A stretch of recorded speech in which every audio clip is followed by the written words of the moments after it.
আমরা নিজেদের সম্পর্কের সাথে বাঁচি, উৎসব পালন করি, খেলা করি, আহার করি, আনন্দ করি। কিন্তু যখন কোনো প্রিয়জন আমাদের থেকে দূরে সরে যায়, এই সংসার ছেড়ে চলে যায়, তখন আমরা দুর্বল হয়ে পড়ি, সর্বদা দুঃখে থাকি। এটা কি হওয়া উচিত? এই প্রকৃতিকে দেখুন, বৃক্ষ পাতার ঝরে যাওয়ার শোক পালন করে না, সে নতুন পাতা জন্মাবার আহ্বান করে।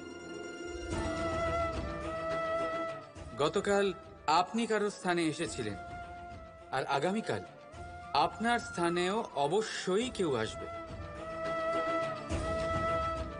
কারণ এটাই পরিবর্তন, এটাই প্রকৃতির নিয়ম। এতে শোক কিসে? যা গেছে সেটার শোক পালন না করে যা পাবেন অথবা যা আপনার কাছে আছে সেটা উপভোগ করুন। রাধা রাধা। আমাদের কাছে প্রতিনিয়ত বহু মানুষ আসেন। কাউকে আমরা সময় দিই, আবার কাউকে আমরা তিরস্কার করি। কিন্তু তিরস্কার কখনোই করা উচিত নয়। যে কোনো ব্যক্তির আপনার কাছে আসার তিনটি প্রধান কারণ হতে পারে: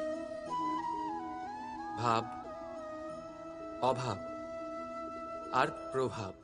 যদি আপনার কাছে কেউ প্রেম ভাব নিয়ে আসে, তবে তাকে প্রেম দিন, সম্মান দিন। যদি কেউ আপনার কাছে অভাবে আসে, তবে তার প্রয়োজন বুঝুন, আর যথাসম্ভব আপনি তার সাহায্য করুন। আর যদি কেউ আপনার কাছে প্রভাবের জন্য আসে, তাহলেও তাকে উচিত সম্মান দিন। এটা অত্যন্ত ভাগ্যের ব্যাপার যে কেউ আপনার প্রভাবে আছে। কিন্তু তিরস্কার কখনো করবেন না। তিরস্কার জন্ম দেয় কুণ্ঠাকে, আর কুণ্ঠা যে কাউকে আপনার শত্রু বানিয়ে দিতে পারে। এই জন্য বন্ধুত্ব করুন, আনন্দে থাকুন, আর আমার সাথে বলুন রাধা রাধা।